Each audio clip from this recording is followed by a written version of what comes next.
দেখে নিই ইউনিভার্স আজকে আপনাদের কি মেসেজ দিচ্ছেন আপনাদের রিলেশনশিপটা নিয়ে। Thank you so much universe.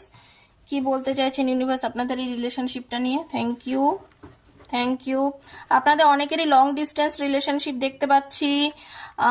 আপনাদের কোনো একটা বিষয় নিয়ে দুজনের মধ্যে মতপার্থক্য হয়েছে, কোনো ডিসিশন নিতে পারছেন না। তার কারণ হচ্ছে আপনারা ভাবছেন, আপনি অ্যাকচুয়ালি নেগেটিভ কিছু এনার্জির মধ্যে রয়েছেন। আপনি ভাবছেন আমি এটা করেছি বলেই আমার জন্য হয়তো এই ফলটা হচ্ছে। ডেফিনেটলি যেমন কর্ম তেমন ফল। কিছু আপনার মধ্যে এমন কাজ করেছেন তার জন্যই আজকে আপনি এত নেগেটিভ হয়ে গেছেন। তবে চিন্তা করবেন না, আপনার পার্টনারের সঙ্গে আপনি যাই করে না থাকুন না কেন, আপনার পার্টনার কিন্তু আপনাকে দূরে দাঁড়িয়ে থেকেও ভাবছে, আপনাকে নিয়ে সে চিন্তা করছে।